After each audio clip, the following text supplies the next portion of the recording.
ESPN 94.1 FM and AM 930 present The Drive. Brought to you by Huntington Federal Savings Bank. Local then, local now. Member FDIC. It is Tuesday, June 2nd. Your drive begins now on ESPN 94.1 FM and AM 930. I'm your host, Paul Swann. You can join the program by calling the Miller Lite phone line at 877-420-TALK. That is 877-420-8255. Miller Lite, hold true, great taste. Only 96 calories it is. The original light beer. We're taking your phone calls, actually taking your phone calls this hour. That's right. We are back to a two-man crew here in the studio. So, again, the number, and I know it's been a while, 877-420-TALK. That is 877-420-8255. We've got a lot to get into. Yesterday, of course, had a chance to catch up with the athletic director of the Marshall Thundering Herd, Mike Hamrick. If you missed that interview, I invite you to go back and listen to it on our podcast. And the Conference USA Board of Directors meeting concluding yesterday, and we get the release today. And it's specific for Marshall because the group extended the term of Marshall University President Dr. Jerry Gilbert to serve as the vice chair. So Marshall, strong representation, of course. You've got Mike Hamrick. He's on the Football Oversight Committee, so Mike has got a key chair in a lot of policy that is being made.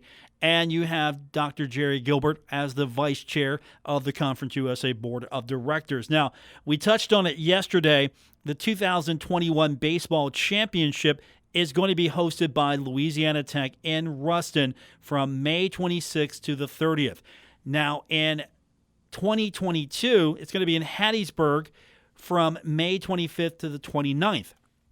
The 2023 championship is going to be in Houston with Rice scheduled to host from May 24th to the 28th. Now, we haven't gotten much out of those meetings just yet, and I'm sure some of that material is going to be surfacing real soon. But one thing we did get, and I'm pretty sure it's going to be official, it's right now just being sourced, is Brett McMurphy, works with Stadium. And Brett, of course, breaking news all the time in college sports. He announced yesterday that Conference USA, according to his sources, both the men's and women's hoop tournaments will be reduced from 12 to 8 teams. And the league is also reducing regular season games or postseason format in other Conference USA Olympic sports. Now, we don't know what the full extent is going to be, but we do know this, that the hoop tournament is going to go down to 8. And I've always been a fan of that. The play-in games, and that's really what they are, the first round, the pod play. I understand you want to do something original. You want to try to come up with something that's going to give you a different look. And I understand that 100%. And I'm on board with trying to make the game better. But as we found out, it didn't work. So thankfully, Conference USA jettisoning the pod play. Now, if they're going to reduce the tournament from 12 to 8, what's that mean for the schedule? And, of course, we still haven't seen anything official, so we're still speculating right now. The only thing we have is Brett McMurphy, and according to his sources, which these have been scenarios that we've talked about before and that we've heard before. But let's start with this. First of all, you shorten the day of the tournament, so you don't have to go 4 days. You're going 3 days now in the tournament. So instead of 12, you get 8 teams, 8-4-2. There you go. It's going to be a quick tournament. Also, that means a few schools don't have to travel. So if you're the 9 seed, you're not traveling. If you're the 10 seed, you're not traveling. You're the 11 seed, you're not traveling. And if you're the 12 seed, which really you don't have much of a shot, let's be honest, you're not traveling. Also, you get the better teams in the tournament. There's no chance of, let's say, that 12 seed. Let's say that 12 seed gets hot all of a sudden and they win the tournament. Then the 12 seed of Conference USA, not one of the very best teams in the regular season, gets to go to the NCAA tournament. Now, some of you might think, hey, it's March Madness, Cinderella, and everything that goes into that. That's exciting because you never know who's going to win this thing, or you never know which team's going to win this. Well, I would rather have a better, stronger team in Conference USA make the tournament. Of course, you're going to have the 1, 2, 3, and 4 take on the 5, 6, 7, and 8 if we're bracketing this thing correctly. And then, you're going to get down to the 2 best teams. Hopefully, that's the goal here, to send the best team. Also, you don't have to worry about, all right, some teams are not going to play a day. They're going to get a bye. They're going to get the day off while these other teams are going to play, and then they come into this maybe with a disadvantage. But again, they're the lower seed, so they come in and they have to deal with that. They have to deal with being a lower seed. That's not going to be the case here anymore. You're going to have a situation where everybody comes in, for the most part, on equal footing. Now, I wish Conference USA would come up with a more central location because the geography kills this conference. And that's why you've seen proposals floated around about the Sun Belt and Conference USA. I would like this conference to understand, as far-flung as it is, you're killing yourself with geography here. You put together the leftovers of Conference USA with some other teams that were trying to escape the Sun Belt, instead of just looking at what can you do to make this conference more geographically friendly. And honestly, I think you should have conversation with the Sun Belt. You should start talking amongst yourselves. Figure out what makes sense from a travel standpoint. What makes sense as a group of schools working together. Sure, I like being in a conference with Rice. I'll admit it. I mean, Rice, that's a prestigious school, right? That's a pretty good school. They got some nice programs other than football. I mean, I'm not hanging my hat on their football, but baseball, that's nice to have. And the other sports, the Olympic sports, the ones that don't make the money, the non-revenue sports, I mean, they've got some really solid programs. And a lot of these schools have nice, solid programs. But at the end of the day, what are you spending the most money on? Travel. What are you spending the most money on? Travel. That's it. Spending, at least in Marshall's case, maybe it's like third on the list. But for the most part, you're hopping all over the place. And so here's a move to eliminate a few teams from traveling. I mean, come on. I mean, you're scrapping to get in to be the 12 seed. Are you really of the mindset, even though I appreciate the attitude that you're going to go into the Conference USA tournament, you got a shot, that means you got a shot. No, you don't have a shot. You absolutely don't. And I know that's going to be disappointing because, after all, I mean, it's fun to go to the tournament. But I think it also makes it more important. The regular season matters more now. Because if you're not in the top 8, you're not going to the conference tournament. Top 8, you're in. You're number 9, sorry. You're close. Try harder. Do better. We'll see you next year. Now, what's that mean for other Olympic sports? At least we're not getting to the point where you're cutting tournaments. We're not pulling what the Mid-American Conference is pulling. You're not cutting tournaments. Instead, you are in a situation where, all right, we're still going to have tournaments. We're still going to award championships in a tournament format. But the barrier to get in, the barrier of entry has just jacked up a little bit. So you're going to cut down teams that get to go to the postseason. So how's that save? Well, if you're a team that has an outside shot looking in, your athletic department wants you to go, but maybe they can't necessarily afford to send you. Well, now teams that are underperforming, they don't get in. Again, it's a higher barrier of entry. You're making sure that the better team, the regular season means something, and that's what I've been always a fan of. The regular season means something. You worked all this time, you worked hard, and you were consistent. Your consistency is being rewarded. Not, okay, we squeezed in, we got in. We came in right under the wire. We're right in. And that's great, but I think it means more with a smaller tournament when it comes to the Olympic sports or any of these sports, really. I think the better teams should go, and you should limit that participation. Now, there's also talk of reducing regular season games. What's that mean exactly? What that does is you free up your basketball team, you free up your other teams to explore a schedule that is more geographically friendly. That's the theory. That's the hope here. Why do you cut conference games? Well, in a conference like Conference USA, do you need to be going to Ruston all the time? Probably not. Yeah, how that's going to play out, if that plays out this way, I mean, that's going to be an interesting dynamic to see how they handle the schedules for all the other sports because, again, and this could all not happen. I mean, again, this is Brett McMurphy. He's talking to somebody. He's got somebody he's talking to. He's getting this information from. And you could see the elimination of conference games, and that means that frees up Marshall. Maybe Marshall can play a few more teams that are local. Hey, Marshall in basketball, you could play Morehead State. You could play Eastern Kentucky. You want to play some other teams? You could play some games like that more. You could find opponents in a regional setting that you could play more. Maybe you play a few more MAC schools. Maybe you put them on the schedule. Now, how does that play out with the fans? That's to be seen. But at the same time, you're freeing the budget up a little bit because travel is killing a lot of these schools and a lot of these conferences and a lot of these athletic departments. And you have situations where you're seeing athletic departments cut their programs. And a program like Marshall, an athletic department like Marshall, they're right there. They're not adding anything new, but they're not cutting either because they're right at the number. It's a number that the athletic department feels comfortable with maintaining at the moment. And now we don't know what's going to happen tomorrow. We don't know what's going to happen next year. We don't know what's going to happen an hour from now. We don't know.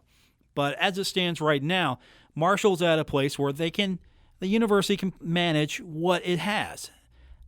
Other programs, other schools, there are cuts happening all over the place. But this is the start to try to figure out how do you rein in some of the problems of these leagues in Conference USA. Well, one of them is travel and how many teams you invite to the postseason. I mean, let's be honest.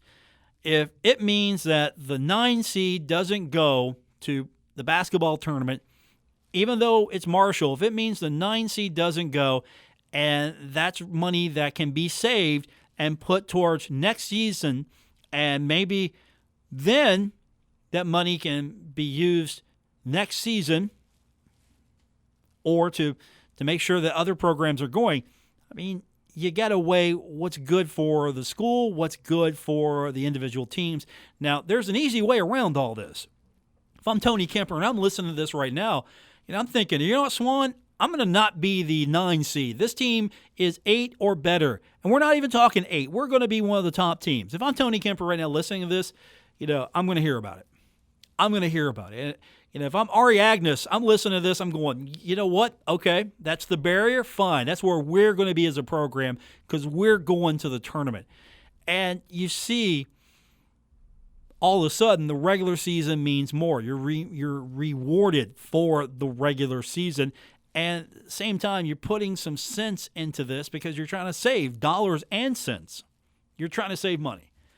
We don't know what's going to happen. We don't know if any of this is going to come to pass, or is this just Brett McMurphy talking to someone in Conference USA or has a source at one of the schools that's revealing some information that they're talking about. None of this is official. Nothing has been put down on paper. The only thing I can tell you that's official coming out of Conference USA is that the baseball championship is going to be in Louisiana Tech's backyard in Ruston on May 26th, 2021. It's going to be in Hattiesburg in 2022, and it's going to be in Rice in their backyard in Houston on May 24th in 2023. That's the only thing we've got coming out of this meeting today, and that Dr. Jerry Gilbert is serving as the vice chair once again. Other than that, nothing else has been officially announced. So until then, it's just what it is. It's us talking. It's us speculating. All right, the phone lines are open. That's right, Miller Lite. They've paid for them, and it's time for you to use them. 877-420-TALK. That is 877-420-8255. We have got more on the way. It is The Drive on ESPN 94.1 FM and AM 930. You're listening to The Drive with Paul Swann on ESPN 94.1 FM and AM 930. We're presented by Huntington Federal Savings Bank. Welcome back to the Tuesday, June 2nd edition, The Drive on ESPN 94.1 FM and AM 930. So, just to talk a little bit more about what's happening in Conference USA, the Southern Miss Athletic Director, Jeremy McClain, spoke with the local television station yesterday about the state of the athletic department.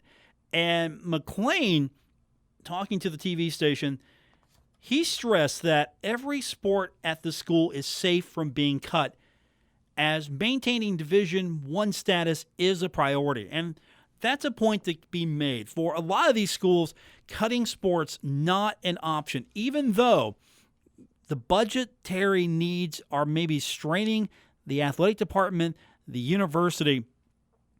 These programs, these university athletic departments, they can't cut anything.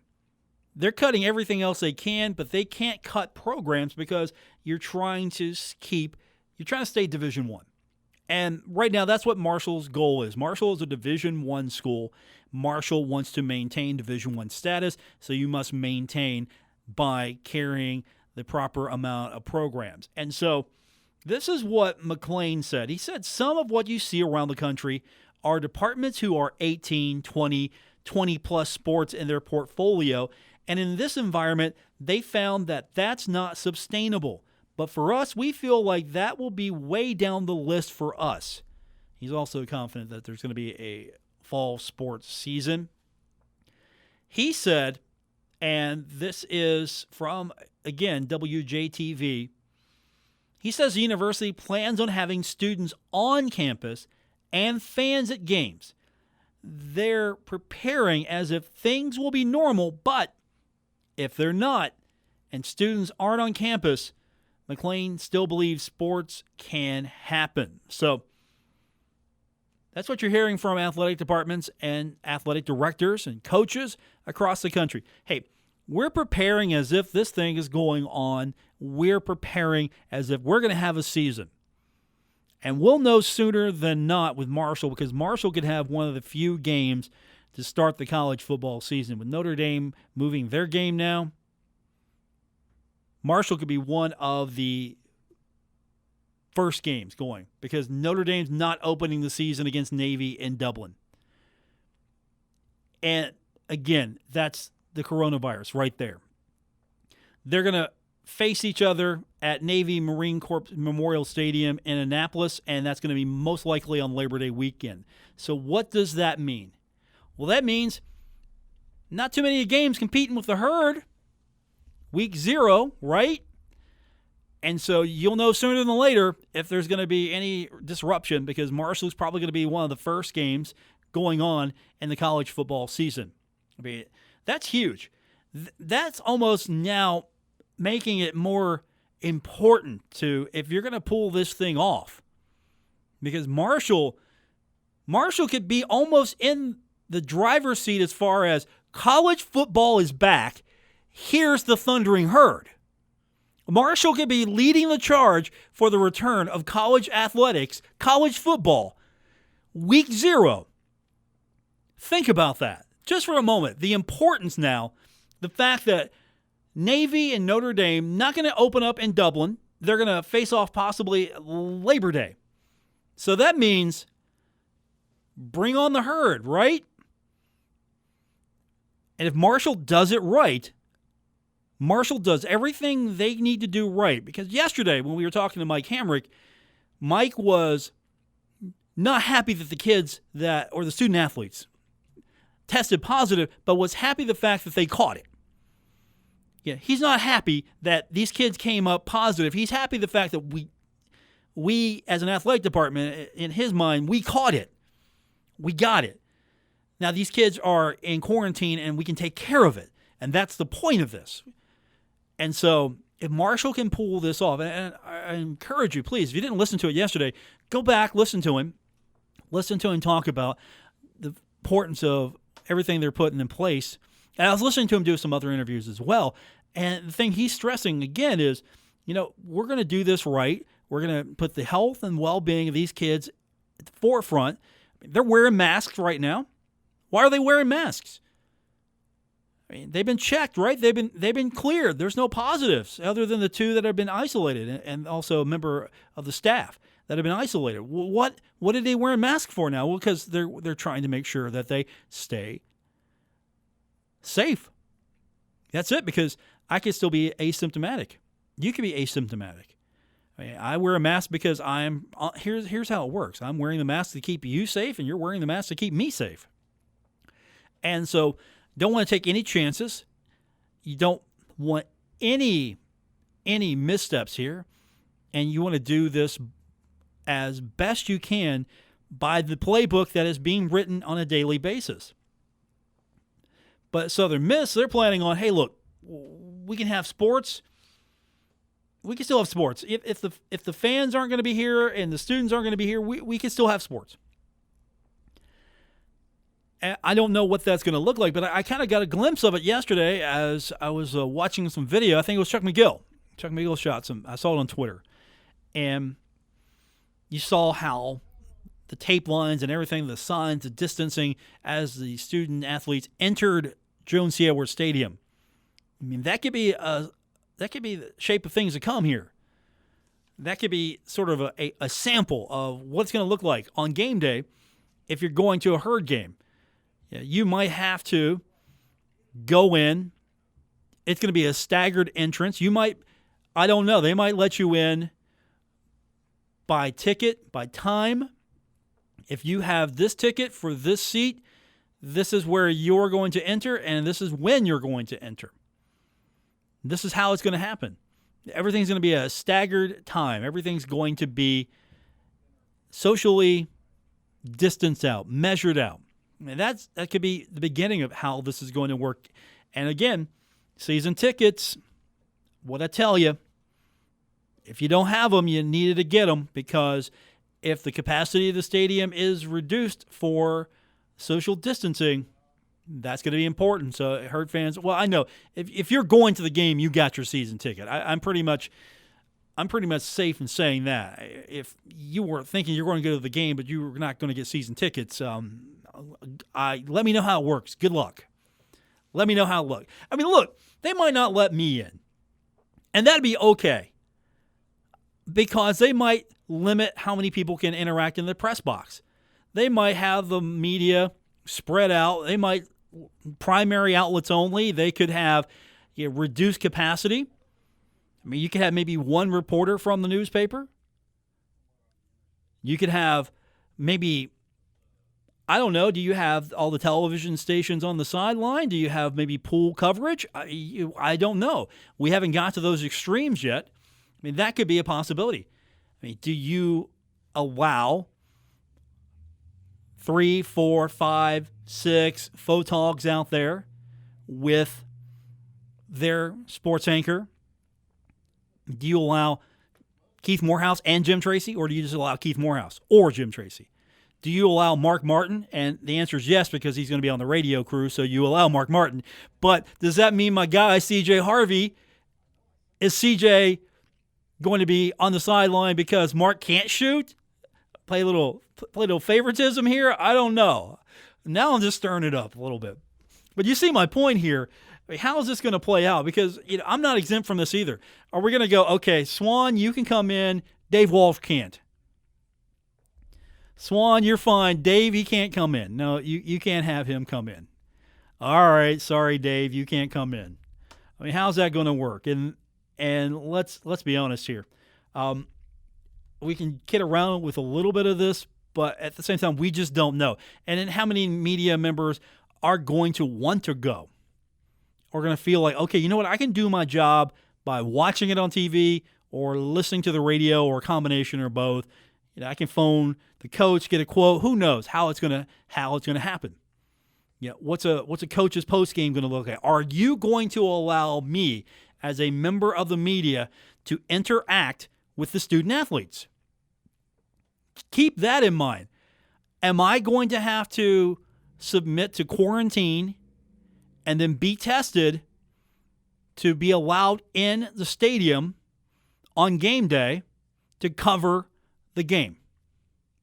Not just as an observer, but if I'm to interact with any of the student athletes as a member of the media, am I going to have to quarantine? Am I going to have to go through this process?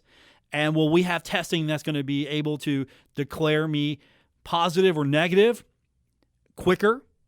What's the turnaround going to be on that? I mean, it's getting quicker now, but that's some of the things. And it's going to be different for the fans, I'm sure. I mean, I don't think we can test every single fan walking into the stadium. I don't know. We don't know what's going to happen. I mean, if we're going to have a simple test, like a blood test, for those of you who have glucose meters, do the stick test, okay, sugar's high, sugar's low. I mean, we've got tests that are instantaneous there. Are we going to have that kind of test? I don't think so. But these are things that are going to have to come up, and I'm sure that's definitely keeping athletic directors, coaches, administrators, that's keeping everyone definitely busy with this. And same thing, are masks going to be required? I know we're talking an open-air stadium here, but are masks going to be required if you're sitting? I mean, will masks be required if I go to the movie theaters? Because they're opening up the movie theaters. Are they going to be required? And first of all, I'm not going to the movie theater because there hasn't been a movie that I haven't seen a movie that has come out yet over the entire pandemic that I want to drop $19, $20 to see at home first. Are you kidding me? Have you seen? I mean, because one, theaters are like, we're closing down. Movie distributors are like, we can't hold this back. It's going out in the chain. Here it is. And I guess you're having some success, but seriously, really? I'm not doing it. I got HBO. I got Showtime. I got Stars. I got Cinemax. I've got the Encore channels. I do not have Epic. I don't have Epic. Sorry. I do not carry that channel. I have Amazon Prime. I have Netflix. I have Disney Plus. I got CBS All Access. I've got HBO Max, and you know what? I don't have to pay a dime for it because I have DirecTV and I pay for HBO. So I don't need to spend $20 because obviously I'm doing it right here with all the money I'm saving with all of the multiple services I have. I do not have ESPN Plus. I dropped ESPN Plus because I don't need it now. When sports return, I will pick it right back up. I will pick it up because there isn't real live play-by-play going on right now. And I had it for hockey. That's what I had it for, and it was definitely worth it. Hopefully, we'll get sports back sooner than later. We'll get your phone calls in, 877-420-TALK, 877-420-8255. That's how you be a part of the program, by joining us on the Miller Lite phone lines. Miller Lite, hold true, great taste, only 96 calories. It is the original light beer. We got more on the way. It's The Drive on ESPN 94.1 FM and AM 930. Now, back to The Drive with Paul Swann on ESPN 94.1 FM and AM 930. 877-420-TALK, 877-420-8255 to be a part of today's edition of The Drive here on ESPN 94.1 FM and AM 930. We mentioned earlier that Notre Dame football is not going to open up the season against Navy in Dublin because of the coronavirus pandemic, but they're going to face each other at Navy Marine Corps Memorial Stadium in Annapolis, Maryland. And that's probably going to be on Labor Day. That came out this morning, and as we mentioned. And that's going to maybe open up the door. So if there is college football this season, Marshall, if their first game stays intact, week zero. The good news is, for me, that means Marshall is going to have, I think, a real serious showcase. All right, let's see what we got here. All right, we just got some news in. Training camps to be at team facilities in the NFL. The NFL informed all 32 clubs today that training camps will need to be conducted at team facilities, not remote sites. So the NFL looking at ways to possibly mitigate the coronavirus spread, trying to figure out how to bring athletes together, and I think they've deemed that their team facilities will be suitable, not remote sites. So no team camp, I guess, at the Greenbrier. So there might be an outside shot there, but that's what it sounds like to me. We'll have more on this as it progresses, but that's interesting because the NFL, they have enjoyed the luxury of time, have they not? Has it as an organization not enjoyed the luxury of time. The NFL doesn't have to worry about its season for a while. The NFL has one commander-in-chief, one distinct voice. I mean, Roger Goodell, and of course, yeah, the owners are involved and the players are involved, but you don't have 50, 60 different voices out there. You don't have, as you do in college football, you don't have several chiefs of fiefdoms. You don't have several kings or several presidents or several city-states. I mean, because the SEC is going to do what the SEC does. The Big 12 is going to do what the Big 12 does.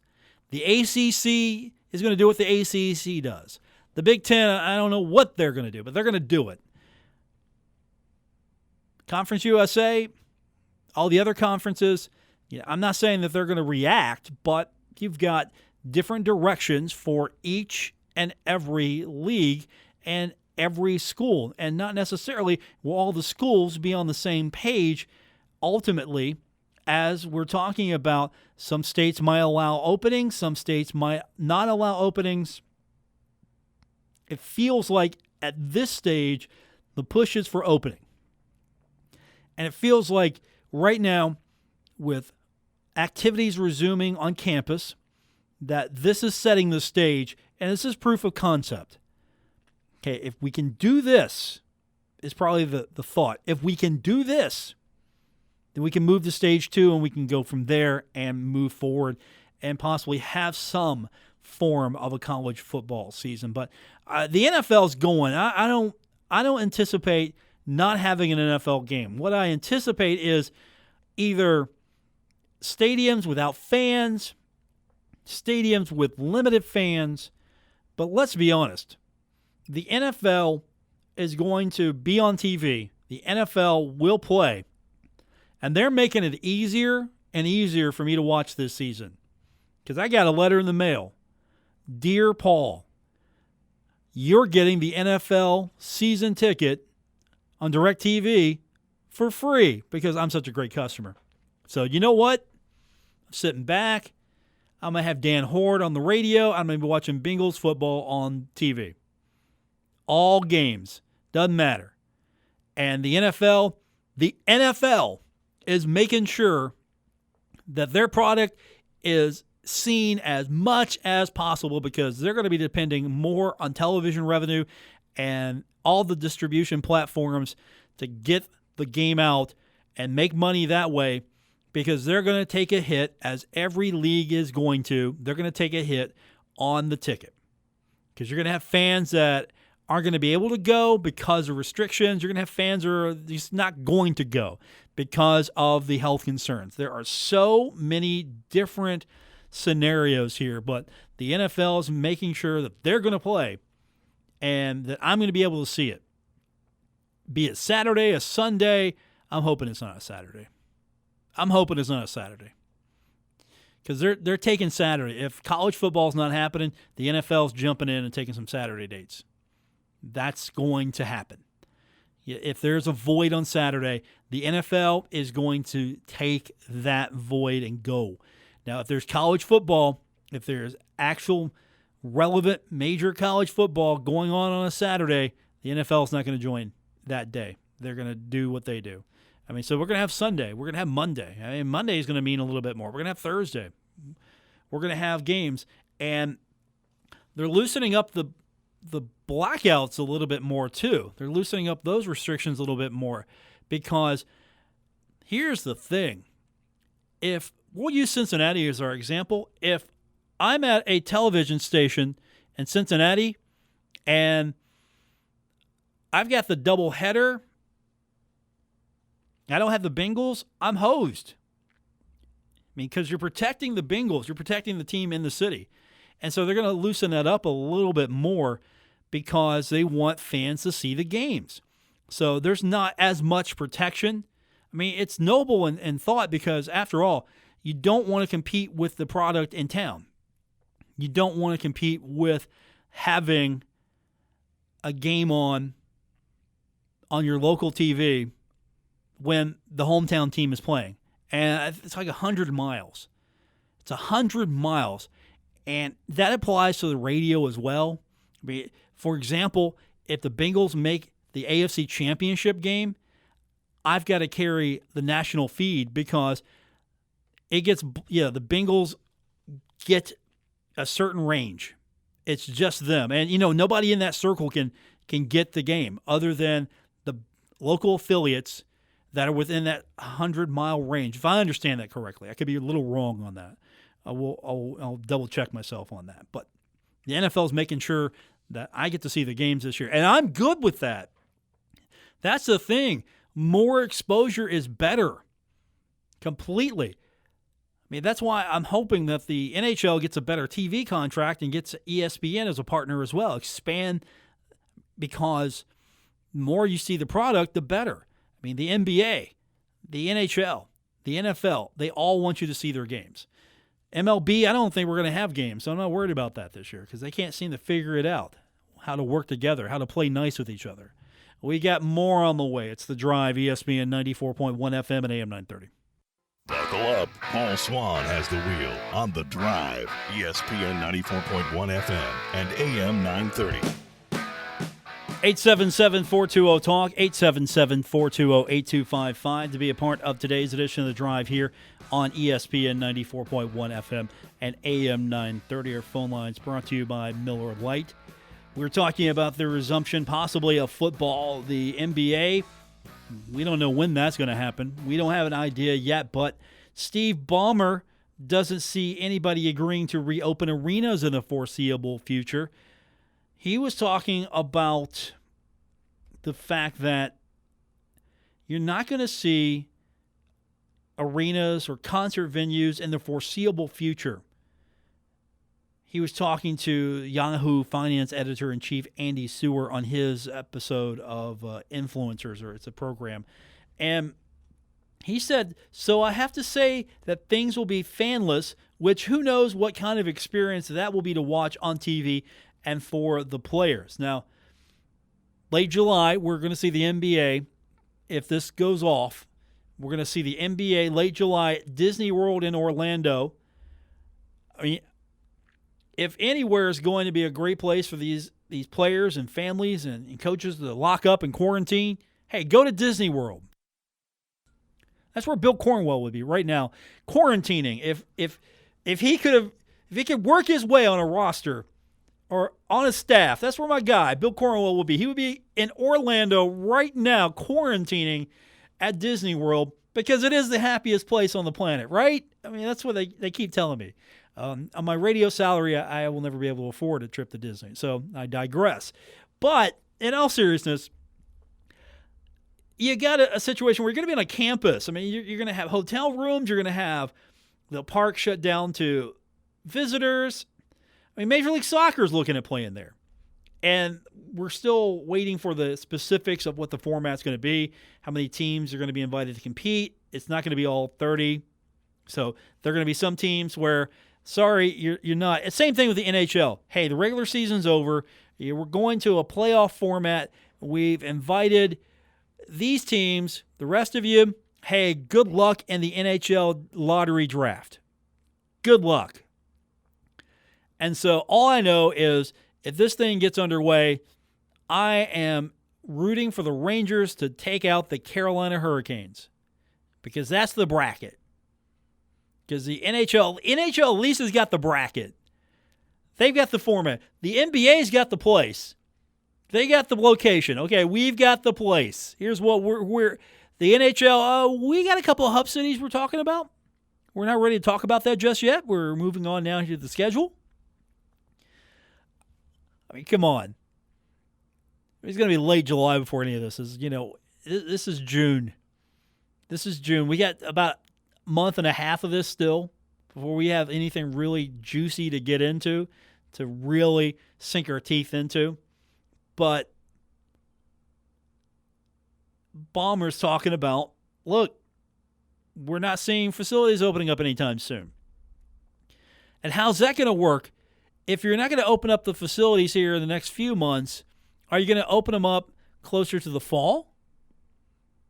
Is that the plan, to open up the facilities in fall? Do you think you can do it safer?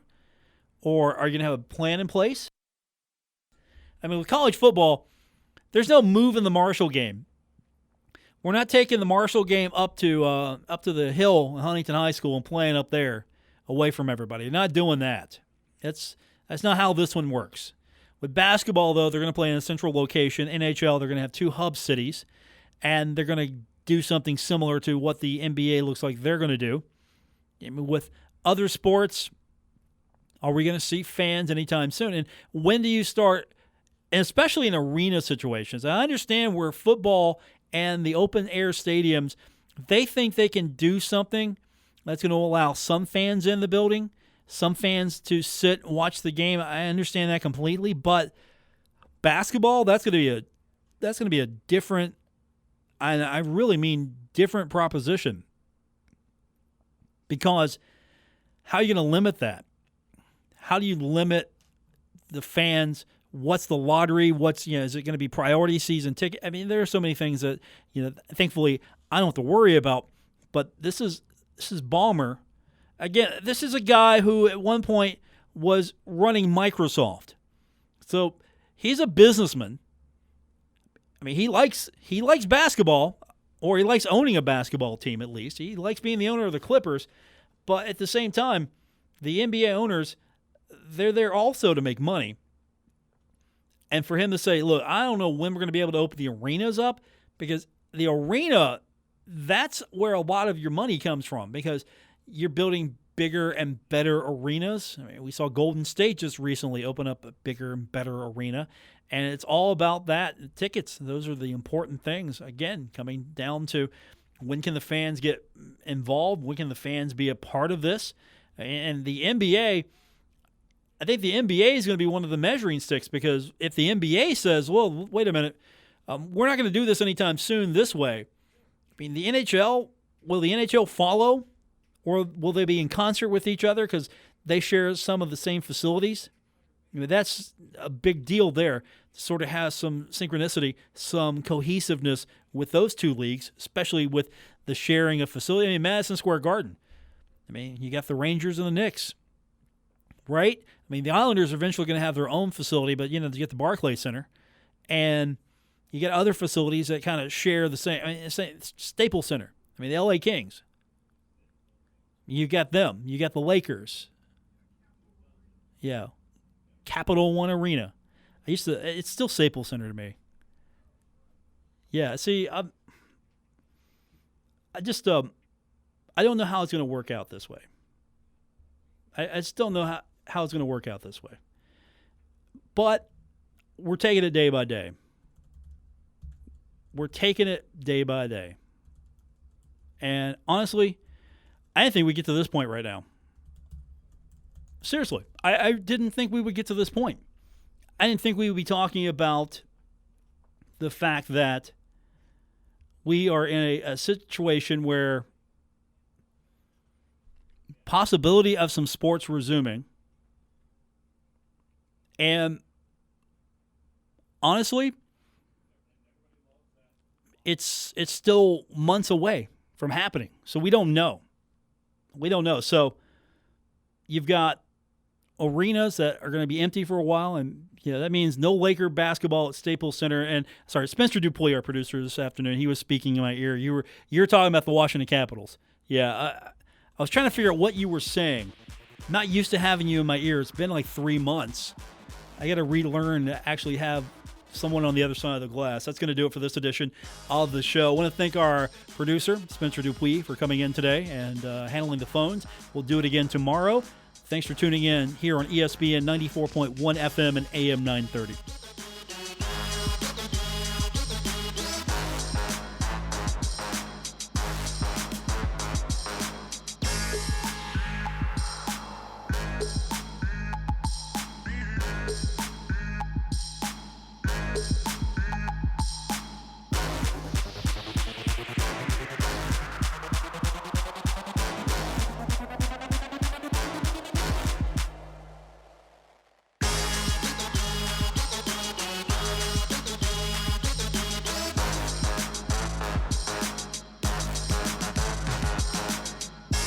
WRBC Huntington, W227BS Huntington, your flagship home of the Marshall Thundering Herd and The Drive with Paul Swann, ESPN 94.1 FM and AM 930.